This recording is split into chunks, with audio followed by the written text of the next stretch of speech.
अगं उभी कशाला ये म्हणतो सारे शिवगड कसे प्रसन्न झाले प्रत्येकाच्या चेहऱ्याकडे पाहिजे हास्य बघण्याने राहतच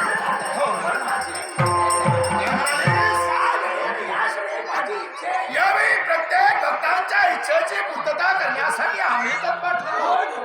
आणि असं असताना देखील या कैलास नाथाजवळ तुझी एक इच्छा अशी कोणती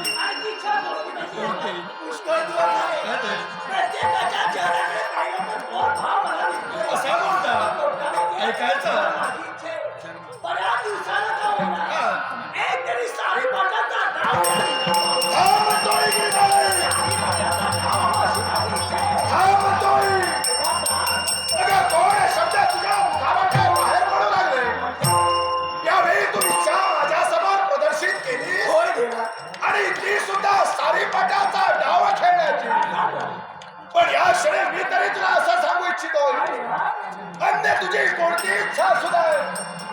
या तुझ्या इच्छेची पूर्तता करण्यासाठी बोलायला तत्पर आहे. सोमच्या हाती घाल्या आणि या ठिकाणी शिवानी पार्वती शिवानी शक्तीला त्या ठिकाणी सारी पाठ खेळावा आणि कशासाठी असेल तर या विश्वाच्या भल्यासाठी या विश्वाच्या त्या भक्ताच्या जगात जो जो क्लेश निर्माण होतो तो क्लेश केवळ त्या सारी भल्याच्या गावाला त्या कैलाशी स्थिरावा या उद्देशाने अगं तुझं म्हणणं रास्त आहे भक्तांचं सुख पाहणं हे देवदेवतांचं कर्तव्यच आहे आणि ते कर्तव्य पूर्ण करण्यासाठी आम्ही देवता तत्पर होतो पण यावेळी नकारात्मक शब्द माझ्या मुखावाटे बाहेर पडले याच्या मुळाचे कारण एकच आहे असं काय कारण देवा गिरीचा आठवतोय तो मागील प्रसंग आणि स्पष्ट तोच प्रसंग या कैलासी मला निर्माण करायचा नाही देवा म्हणजे मलाही समजते म्हणजे तो प्रसंग आपल्याला आठवला त्यावेळी गंगाने या ठिकाणी आणि मी तुमच्या सुरेश यावेळी सारी पाठाचा तो तेव्हा नांदाच्या इच्छेत आणि आता जी वेळ आली ती वेळ आज येऊ नये असं तुम्हाला नारदाच्या इच्छेसाठी या कैलास पर्वती सारीपाटाचे डाव खेळण्यात आले तुमच्या मंडळाला मी होकारही दिला सारीपाटाला सुरुवातही झाली पण हा म्हणता या भोलानाथाजवळ असताना एक एक अलंकार होय माझ्यापाशी असताना हा त्रिशूळ एक नागभूषण अवस्था व्याघ्र चर्म अगं एवढंच कशाला म्हणजे सरावी स्पष्टपणे सांगा मला विवस्त्र केला असं सांगा हे गिरिजय तो प्रसंग त्यावेळी निर्माण झाला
सदैव